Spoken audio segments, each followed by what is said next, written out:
अरे स्वीटी, क्या हाल है? अरे भाई, हमने तो सुना है कि तू और तेरी सासू माँ मेरी सास मेरी बहू कैंपेन की ब्रांड एम्बेसडर चुने गए हो।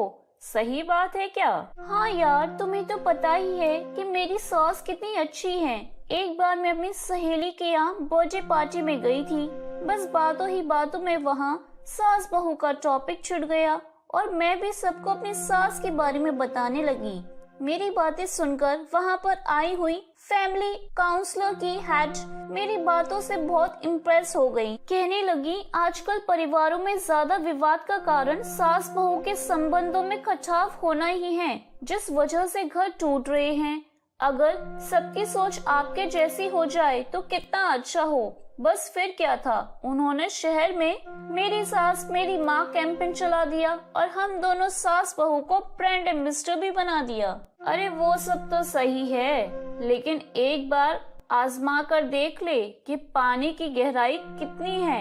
तेरी सास सच में तुझे प्यार करती भी है या ये सब ड्रामा है? तुम भी ना पूजा बेकार की बातें करती हो। अरे बुद्धू, वो मेरी मम्मी जी हैं। वो तो गाय है गाय।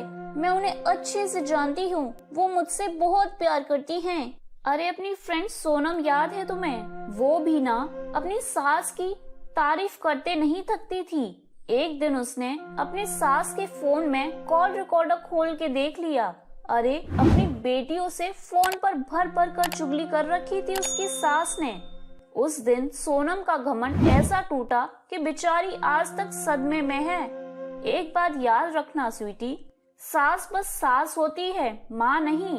इसलिए सारी दुनिया को ये मेरी सास मेरी माँ का पाठ पढ़ाने से पहले तू अपने घर में झांक कर देख ले, कहीं दाल में कुछ काला तो नहीं।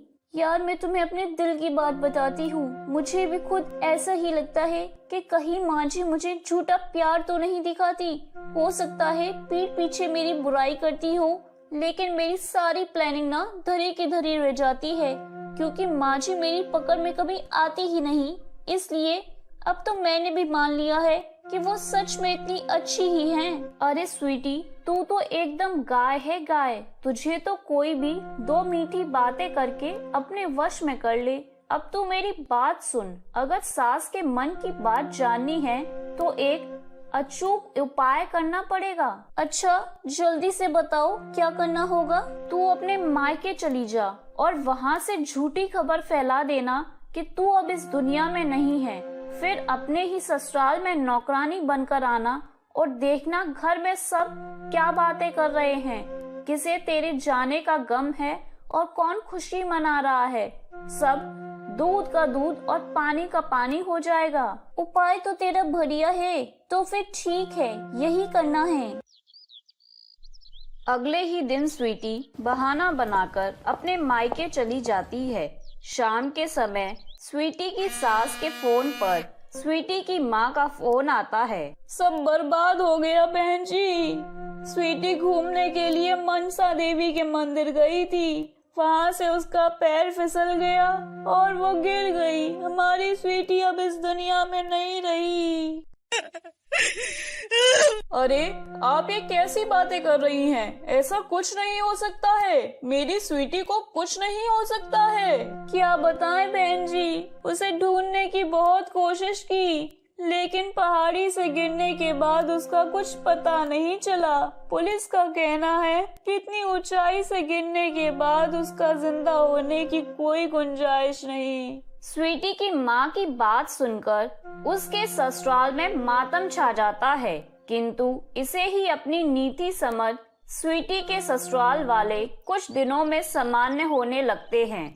13वीं के बाद स्वीटी की माँ का फोन उसकी सास के पास आता है। अरे बहन जी, भगवान के लिखे को तो हम नहीं टाल सकते हैं, लेकिन मैं समझ सकती हूँ आपकी इकलौती बहू के बगैर घर के काम निपटा पाना अब आप अकेले के लिए कितना मुश्किल होता होगा। ठीक कह रही हैं बहन जी, स्वीटी के हाथों का बना खाना उसकी हर बात याद आती है। इतने समय से स्वीटी ही सब संभाल रही थी। मेरी तो काम करने की आदत ही नहीं रही। सच में काम करने में तो बहुत मुश्किल हो रही है। आप कहें तो एक नौकरानी है, भेजो उसे आपके यहाँ। बेचारी बड़ी दुखियारी है, रहने खाने को मिल जाए बस उसे, और कुछ नहीं चाहिए। अच्छा आप कह रही हैं तो भेज दीजिए, काम की परेशानी तो हो ही रही है, हमें मदद मिल जाएगी। अगले ही दिन स्वीटी की माँ एक बाई को उसके घर भेज देती है। राम राम मालकिन, मेरा नाम गंगूबाई है, मेरे को कावेरी मेम साहब ने भेजा है। अच्छा वो तो ठीक है, लेकिन तूने ये घूंघट क्यों निकाल रखा है? मालकिन मेरे को ना नजर लग जाती है, मैं किसी को अपना मुखड़ा नहीं दिखाती, मैं हूँ ही इतनी खूबसूरत मालकिन, इसलिए मैं हर टाइम घूंघट में रहती हूँ। अरे लेकिन कावेरी बहन जी तो बोल रही थी कि तू बड़ी दुखियारी है। मैं अपनी दुख भरी कहानी क्या सुनाऊं मालकिन, मेरा आदमी ना दुबई गया काम के वास्ते, उधर ही बस गया, 2 साल हो गए, ना पैसा भेजा ना खुद आया, अब मेरे खाने के भी लाले पड़ गए, मैं काम के वास्ते घर घर घूम रही हूँ। अरे अच्छा ठीक है, रो मत, चल लग जा काम पर। स्वीटी अपने ही ससुराल में गंगूबाई बनकर काम करने लगती है। मालकिन किचन ना बहुत गंदा पड़ा था, देखो ना एकदम चकाचक कर दिया है, आपकी बहू कुछ काम वाम नहीं करती थी क्या? अरे दुनिया को दिखाने के लिए मीठा मीठा बोलना पड़ता था, लेकिन अपने दिल की तुझे क्या बताऊं, एक नंबर की कामचोर थी स्वीटी, पूरा दिन बस टीवी और फोन पर लगी रहती थी, घर के काम करने को कह दो तो जैसे सांप सूंघ जाता था उसे। क्या माँ जी, अभी तो मुझे गए हुए बस 13 दिन हुए हैं और आपने अपने सुर अभी से बदल दिए, मुझे आपसे ये उम्मीद नहीं थी। अरे खड़ी खड़ी मेरा मुंह क्या देख रही है, जाकर खाना बना।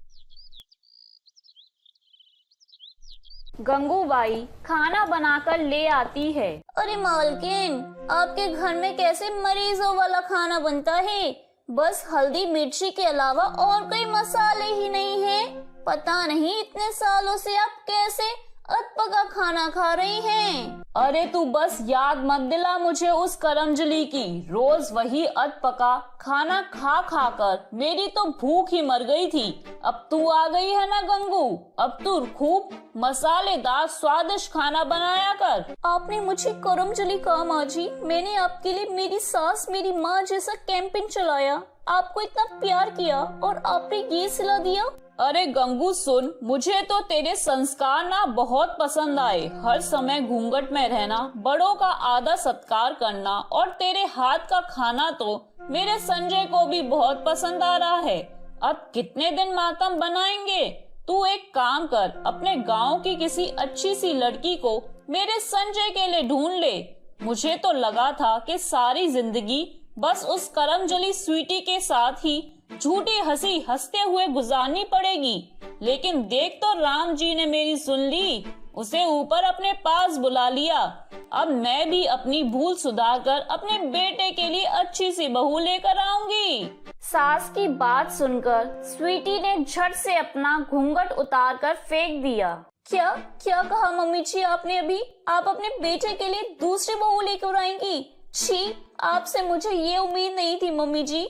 मम्मी जी कहते मेरी जुबान नहीं तकती थी। मेरी सहेलियों ने, आस पड़ोस वालों ने, सबने कहा कि कोई सास अपनी बहू से इतना प्यार नहीं कर सकती, लेकिन मैंने किसी की एक बात नहीं मानी। मुझे लगा कि सास भी तो माँ होती है, मेरी सास बाकी सास जैसी नहीं है, लेकिन आपने मेरा सारा घमंड तोड़ दिया। अरे बेटा, तो मैंने कब तुझे अपनी बेटी से कम समझा है, वो तो तू ही है जो मेरे साथ खेल खेल रही थी, तो मैंने सोचा कि 1-2 छक्के मैं भी लगा दूं। क्या कहा मम्मी जी आपने, खेल खेल रही थी? मतलब आपने जो कुछ भी गंगू से कहा वो सब झूठ था? अरे और नहीं तो क्या, मैं तो पहले ही दिन से तेरे गज भर के घूंघट से समझ गई थी कि तू ही स्वीटी है, लेकिन मैंने भी सोचा देखती हूँ आखिर तेरे मन में क्या है। फिर जब तू जानबूझकर स्वीटी के बारे में पूछताछ करने लगी तो मैं भी मिर्च मसाला लगाकर तुझे स्वीटी के बारे में बताने लगी। मम्मी जी, आपकी बातें सुनकर पता है सच में मुझे हार्ट अटैक आने वाला था। अच्छा, और मुझ बुढ़िया के साथ मरने का नाटक करने से पहले तूने सोचा कि अगर मैं ये सदमा ना झेल पाई तो क्या होता, अगर मैं ही मर गई होती तो?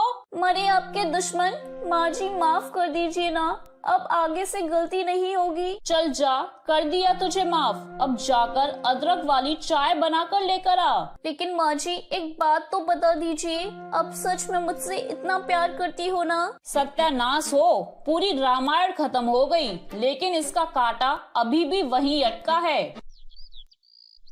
बस फिर क्या था? इस सवाल का जवाब कभी किसी बहू के गले से उतरा है जो आज स्वीटी के गले से उतर जाए। सास बहू की तारीफ करे तो मुसीबत, और जब बुराई करे तब तो मुसीबत ही है। ये रिश्ता ही ऐसा है कि एक शक तो मन में बना ही रहता है। तो मेरे प्यारे दोस्तों, कैसी लगी आपको मेरी ये कहानी? मुझे कमेंट करके जरूर बताएं और इसे अपने दोस्तों के साथ शेयर करें। और हाँ दोस्तों, अगर आपने अब तक मेरे चैनल को सब्सक्राइब नहीं किया है तो जल्दी से नीचे वाला काला बटन दबाकर सब्सक्राइब कर लें। तो मिलती हूँ मैं आप सभी से फिर एक नई कहानी के साथ। तब तक के लिए आप अपना ध्यान रखें। बाय बाय दोस्तों।